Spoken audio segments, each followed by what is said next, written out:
Hello everyone, আজি আমি solve কৰিবলৈ গৈ আছো 1.5 5 নম্বৰ 2 হৰ পৰিমেয় কৰা। এটা 1/7 দিয়া আছে আৰু হৰ পৰিমেয় কৰিবলৈ আমি 1/√7 ৰ লগত √7 ইনটু কৰিব লাগিব। √7 দুফালে ইনটু কৰিবা হা, ওপৰতো তলতো। ওপৰত হৈ যাব √7 1 ৰ লগত ইনটু কৰি আৰু তলত হৈ যাব √7 স্কয়াৰ। স্কয়াৰ আৰু √7 কেনসেল যায়, গতিকে আমি লিখিব লাগিব এটা √7/7 তলৰটো এতিয়া পৰিমেয় সংখ্যা হৈ গল নহয়, আমাৰ অংক ইয়াতে সলভ। নেক্সট 2 নম্বৰটো চোৱা 1 ডিভাইডেড বাই √7 মাইনাস √6। এনেকৈ যদি দুটা সংখ্যা তলত থাকে এনে ধৰণে কৰিবা, দেখাই আছো ৰবা। ইয়াতে তো ব্ৰেকেট দিব লাগিব, যি সংখ্যাটো আছে তলত সেই সংখ্যাটোৱে আমি পূৰণ কৰিম। কিন্তু ইয়াত যদি মাইনাসত আছে, ইয়াত যোনটো মাইনাস দিয়া আছে মাজত চাইছা নহয় √7 আৰু 6 ৰ মাজত, তো তাত আমি এফালে প্লাস দিব লাগিব। আমাক সাইনটো হলনি কৰিব লাগিব। যদি প্লাস থাকে মাইনাস লিখিম, মাইনাস থাকিলে প্লাস লিখিম। ওপৰতো সেম যোনটো আমি নতুনকে এড কৰিছো হেতু ওপৰতো আমাক ইনটু কৰিব লাগিব। যোনটো ইয়াত ইনটু কৰিছো তলত ওপৰতো সেম সংখ্যা দিব লাগিব দেই। এটা 1 ৰ লগত ইনটু কৰি ওপৰতো সেম টু সেমে হৈ যাব। 1 ৰ লগত যিকোনো সংখ্যা ইনটু কৰিলে হেতুৱে বহে নহয় জানো। তলত আমি এতিয়া এটো চোৱা a plus b a minus b সেই ফৰ্মুলাটো ইয়াত ব্যৱহাৰ হ'ব। a square minus b square বহিব তলত।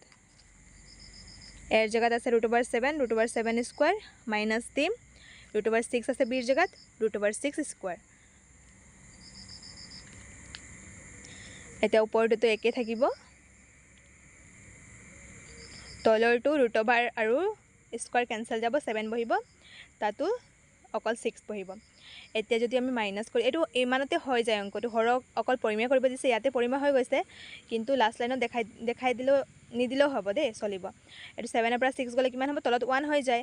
তো 1 টো আমি তলত নিলিখো ন ভগ্নাংশত, গতিকে আমি নিলিখিলেও হ'ব, ইমানতে হৈ গ'ল। এটা 4 নম্বৰটো চাওঁ। 4 নম্বৰটো চাওঁ, ওপৰত 6 প্লাস √5 তলত মাইনাস √5 দিয়া আছে, 6 মাইনাস √5। গতিকে আমি সেম সেই প্ৰসেছটোৱে ইউজ কৰোঁ।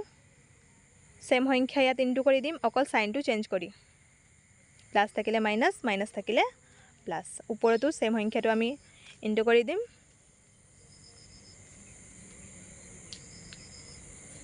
প্ৰথমে আমি তলৰটোৱে সলভ কৰো দেই। 6 স্কয়াৰ মাইনাস √5 ওপৰটো দুটা ইনটু হৈ যাব, ইয়াত আহিব 6 প্লাস √5 বহাই লম আৰু হল দি কিনে ব্ৰেকেট দি কিনে ওপৰত স্কয়াৰ দিব লাগিব আমাক, কাৰণ দুটা একদম সেম আছে সেইকাৰণে স্কয়াৰ হৈ গল দেই।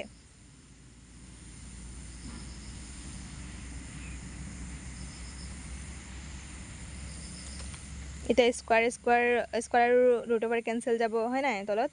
প্ৰথমটো √5 নাই, হেতু 6 স্কয়াৰ 36 বহিব আৰু 5 ৰটো কেনসেল কৰি কিনে 5 বহিব। √5 আৰু স্কয়াৰ কেনসেল গুচি যাব 5 ৰ। ওপৰটো আমি এটা সলভ কৰিম, এটো 31 হৈ যাব, মাইনাস কৰি ওপৰটো আমি a square plus 2ab plus b square সেই ফৰ্মুলাটো ব্যৱহাৰ কৰিব লাগিব। a ৰ জায়গাত আছে 6 আৰু b ৰ জায়গাত √5। ফৰ্মুলা মতে আমি অকল বহাই যাম এটো।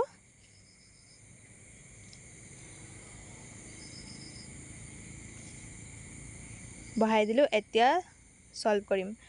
6 স্কয়াৰ 36 হৈ যাব, 6 6 গুণ 36 প্লাস এটো পূৰণ কৰি দিলে 12 √5 প্লাস এটো কেনসেল যাব, অকল 5 বহিব। এটা 36 আৰু 5 প্লাসত আছে, হেতুটা আমি প্লাস কৰি দিব লাগিব। কিমান হৈ যাব প্লাস কৰিলে 41। এটো ইমানতে শেষ হৈছে। গোটেইখিনি কোৱেশ্চন কভাৰ কৰা নাই, যদি তোমালোকে অসুবিধা পোৱা কমেন্টত জনাবা, মই নতুন এটা ভিডিও আপলোড কৰি দিম। আজিলৈ ইমানেই, বাই বাই।